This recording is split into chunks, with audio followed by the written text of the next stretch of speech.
साल के अंत में होने जा रहे बिहार विधानसभा चुनाव के मद्देनजर कांग्रेस ने पहले तो बिहार के अपने प्रभारी का चेहरा फरवरी में बदला और एक महीने बाद ही बिहार कांग्रेस प्रदेश अध्यक्ष के पद पर भी बड़ा बदलाव किया है। अखिलेश प्रसाद सिंह की छुट्टी हो गई है बिहार प्रदेश कांग्रेस अध्यक्ष पद से और नए अध्यक्ष हैं बिहार कांग्रेस के राजेश कुमार, जो राजेश राम के नाम से मशहूर हैं। क्या लगता है, क्यों बदलाव की जरूरत पड़ी पार्टी को और बड़ी जिम्मेदारी आपको मिल गई है? कुछ ही महीनों में चुनाव है। सबसे पहले तो आपके चैनल के माध्यम से मैं आपको प्रति आभार प्रकट करता हूं कि आपने यहां तक आया मेरी बातों को सुनने के लिए।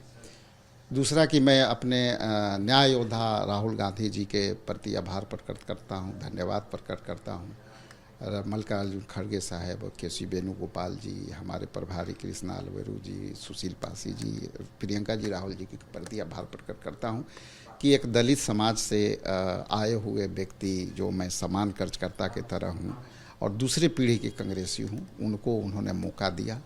और जो राहुल गांधी जी ने जो न्याय की बात कर रहे थे, आज लोगों को न्याय मिलना शुरू हो गया है। आपकी जो सवाल है ये रूटीन वर्क होता है। आप जानते हैं कि कांग्रेस के संविधान में एक दिन जो बनता है उनको दूसरे कार्य में भी लगता है, तो सबका कार्य अवधि अपना है।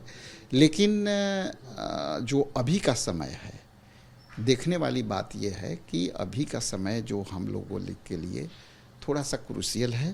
क्रूशियल इस मायने में कि समय कम है, काम ज़्यादा करना है।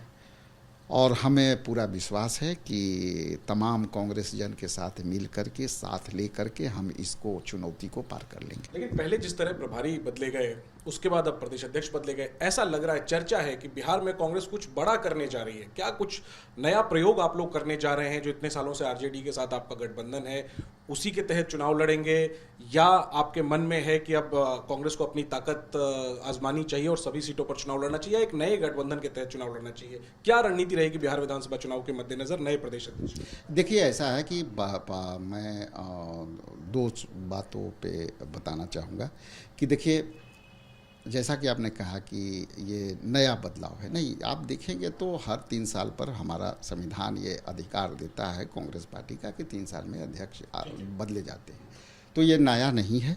हाँ, नया इसलिए लग रहा होगा कि चूंकि चुनावी वर्ष है, तो चुनावी वर्ष में हमको अपने ऑर्गेनाइजेशन को कैसे खड़ा करना है, उसको धारदार कैसे बनाना है, इसके लिए हम लोगों को जो है प्रतिनियुक्त किया गया है। और देखिए कि कई कार्यक्रम साथ चल रहा है। नया ये बात है कि देखिए, हम 21 लाख नौकरियां की बात हुई, बीजेपी सरकार जो अभी एनडीए गठबंधन के चल रही है बिहार में, उसकी बात नहीं है। हम उसको वो हमारे लिए नया है कि हम उसको रोजगार की बात करें।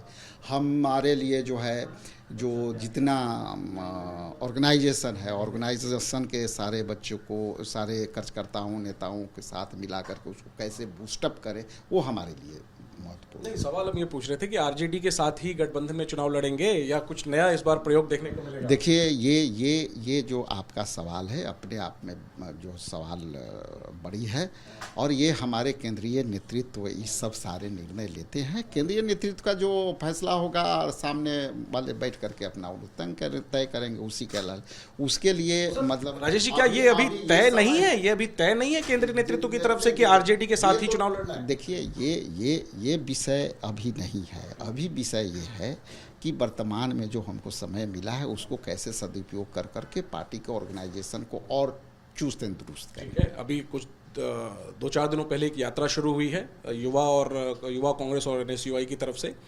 लगभग आधे बिहार को आप लोग उस यात्रा के जरिए कवर करने वाले हैं। तो अब आप प्रदेश अध्यक्ष बने हैं, तो आपकी तैयारी सभी सीटों पर होगी या उन सीटों पर होगी जिन पर कांग्रेस ने पिछली बार चुनाव लड़ा? देखिए, ये सवाल अपने आप में प्री मैच्योर्ड है और इसके लिए जब समय आता है तो वो आपको पता चल जाएगा। जब वो लोग बैठेंगे, हमारे दल के लोग और दल के लोग बैठ करके जो निर्णय होगा वो आपके सामने आ जाएगा। ठीक है, लेकिन अगर गठबंधन में चुनाव लड़े तो कांग्रेस कितनी सीटों पर दावा करेगी? पिछली बार 70 आप लोग लड़े, 19 ही जीत पाए। चर्चा है कि इस बार आरजेडी आप लोगों को 50 से ज़्यादा सीट देने वाली नहीं है, तो कितनी सीट आप मांगेंगे आरजेडी से? नहीं, देखिए, ये विषय मैं बार बार आ रहा हूँ कि ये जो है हमारा सब्जेक्ट नहीं है, ये सब्जेक्ट सामूहिक निर्णय का सब्जेक्ट है और मैं इंडिविजुअली अभी आपसे मुखातिब हूँ। तो इंडिविजुअली में तो कुछ है इस तरह का फैसले का तो हम कोई डिसीजन नहीं दे सकते, लेकिन जब भी लोग मिल बैठ के बैठेंगे आप लोग को तो पहले पता चल जाता है, इसलिए वो विषय को जो है बड़े नेताओं पर छोड़ देते हैं। तो आपको प्रदेश अध्यक्ष बने अब तो काफ़ी घंटे हो गए, पूर्व प्रदेश अध्यक्ष जी का फ़ोन आया कि नहीं? क्योंकि सोशल मीडिया पर तो उन्होंने आपको एक औपचारिक बधाई तक नहीं दी है। देखिए, हम रात में लगभग 12:30 बजे हमारी बात हुई, मैंने कॉल किया था। उनका वो बड़े भाई हैं और उनका सम्मान हमको मिलेगा। उन्होंने कहा कि नहीं ठीक है, आप लोग काम करो, जो हमारा जो सहयोग होगा हमारा यथावत कांग्रेस के लिए तुम्हारे लिए मिलता रहे। लेकिन माना जा रहा है कि अखिलेश जी काफ़ी नाराज़ चल रहे हैं। पिछले दिनों जब से नए प्रभारी आए तब से उनसे सलाह मशवरा नहीं किया जा रहा था, उनकी इजाज़त के बिना यात्रा शुरू हो गई और अब प्रदेश अध्यक्ष के पद से उन्हें हटा दिया। तो आपको भरोसा है कि वो साथ आपका निभाएंगे? देखिए, कोई हमारे पार्टी में हटते नहीं हैं, ये उन्हीं के द्वारा दूसरे को मौका मिलता है, वो हटे नहीं हैं। अभी वो राज्यसभा के सांसद हैं, हमारे बड़े भाई के समान हैं, पार्टी के अच्छे कर्मठ नेताओं में उनकी गिनती है। तो ये जो दायित्व है ना, वो दायित्व में उनके सहयोग आप रहेगा और आने वाला समय में दिख जाएगा कि वो जो है, और नाराज कोई ना, आज मैं बना हूँ कल तो कोई ना कोई जो है अगला आएगा। तो पार्टी चलती है एक व्यक्ति से नहीं, पार्टी पूरा समूह है, पूरा परिवार है, उस परिवार के तहत चलती है। चलिए आखिरी में, गठबंधन और सीटों को लेकर के तो आपने कहा कि ये केंद्रीय नेतृत्व तय करेगा, मिलकर के तय करेंगे, लेकिन क्या समीकरण विधानसभा चुनाव के मद्देनजर कांग्रेस की रहेगी? आप दलित समाज से आते हैं, माना जा रहा है कि जो 20% दलित तबका है बिहार का, उसको एक मैसेज देने की कोशिश है आपके जरिए कांग्रेस की। समीकरण क्या कांग्रेस बनाने जा रही है इस विधानसभा चुनाव? देखिए, समीकरण बिल्कुल स्पष्ट है। आप पिछले बिहार के गणना को आप अध्ययन करेंगे उस बुक पे, तो लगभग 19% के आसपास दलित समाज का है, 19.6% है। उसी हिसाब से अल्पसंख्यक वर्ग का है, 18 से 19% है, और ओबीसी लगभग 36 से 32% है। थोड़ा हो सकता है कि 1% आंकड़ा में इधर उधर हो। तो क्या है कि ये देखने वाली बात है कि बहुत से समाज में, जैसे मैं चमार जाति से आता हूँ, तो ये नेतृत्वविहीन था। तो एक पार्टी ने जो फैसला लिया है, राहुल गांधी जी ने जो बोल रहे थे कि हम दलितों को हिस्सेदारी देंगे ओबीसी के, तो उस फैसले का स्वागत पूरे बिहार में हो रहा है। और हम जैसा जानते होंगे कि कहीं भी हमारा विपक्ष का एनडीए का सरकार है राज्य में, वहाँ लगभग 33 से 35% के वोट प्रतिशत पर जाकर के सरकार बना लेती है। तो मेरा जो फोकस होगा या मेरे पार्टी का जो फोकस होगा कि हम कम से कम 23 से 24% के वोट प्रतिशत को हम जो है जोड़ने का प्रयास करेंगे अपने पार्टी के साथ, जो परंपरागत वोट रहा है। जैसे दलित वर्ग है, जैसे अल्पसंख्यक वर्ग है, अपर कास्ट है। तो ये 3 समीकरण से हम 70 साल सत्ता में लोगों ने रखा, उसी को हम लोग टैब करेंगे, अनटैब रहा है। और कुछ भी थोड़ी बहुत जो खामियां रही होगी, हम चाहेंगे कि सबके साथ मिल करके हमारे सीनियर जितने भी लोग हैं, बड़े लोग हैं, उनके सहयोग ले करके और साबा होगा। और हम तो सबको किसी के बेटा के समान है, किसी के भाई के समान है, हमको सबका प्यार मिला है। हम कल भी सदन में बैठे थे तो कई बड़े लोग बधाई दे रहे थे, भांसे में दे रहे थे, पता नहीं कैसे दे रहे थे।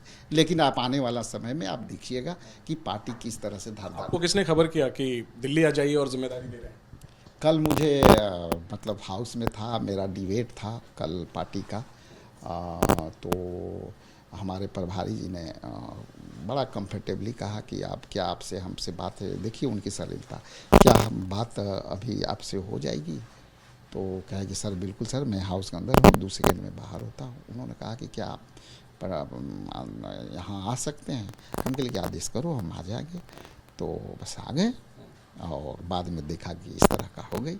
हमारी संगठनकर्ता केसी वेणुगोपाल जी से बात हुई, उन्होंने बहुत कस के आशीर्वाद दिया, कहें कि आपको एम्पावर करेंगे, बढ़िया से काम करो। आखिरी में पूछूंगा कि क्या कांग्रेस अगर आरजेडी के साथ चुनाव लड़ती है तो तेजस्वी यादव को सीएम उम्मीदवार के तौर पर स्वीकार करेगी, या कांग्रेस ये भी मैसेज देने की कोशिश करेगी कि इस बार कोई दलित भी बिहार का मुख्यमंत्री हो सकता है? ये देखिए, हमने कहा कि ये सवाल प्रीमेच्योर है। आप ये सब जो भी होगा समय के साथ सब आपके सामने होगा। ये सवाल के लायक मैं नहीं हूँ। इसका एक जवाब ये भी है कि आप तेजस्वी को सीएम उम्मीदवार फिलहाल स्वीकार नहीं कर रहे। देखिए, आरजेडी कह रही है कि वही सीएम उम्मीदवार। देखिए, ये कुरेदने से कुछ मिलने वाला है नहीं। आप जितना कुरेदिएगा तो वो उचित नहीं है। ये समय आपको दिखता जाएगा, आप भी जानते हैं। और इसको जो है बहुत देखना है कि हम लोग सत्ता में कैसे आए और इनको सत्ता से बाहर है। लेकिन अंत में एक बात जरूर कहूँगा कि आने वाला समय में जो वर्तमान सत्ता है ना, वो शायद नहीं दिखे। ठीक है, तो राजेश राम बिहार की राजनीति में साइलेंट किलर के तौर पर उभरे हैं। काफ़ी लंबे समय से इनका नाम चल रहा था प्रदेश अध्यक्ष के लिए और इंतज़ार इनका लंबा हुआ जा रहा था, लेकिन आखिरकार वो इंतज़ार पूरा हुआ। मेरे सवालों की चुनौतियों से तो ये बच बचा कर निकल गए हैं, लेकिन इनके सामने बड़ी चुनौतियां बिहार में इंतज़ार कर रही हैं। देखना यही है कि राजेश राम कैसे उन चुनौतियों का सामना करते हैं और क्या बिहार में इस बार कुछ नया कांग्रेस करने जा रही है। इसको लेकर के सबसे ज़्यादा दिलचस्पी बनी हुई, जिस तरीके से पहले प्रभारी और अब नया प्रदेश अध्यक्ष बिहार में कांग्रेस ने बनाया है।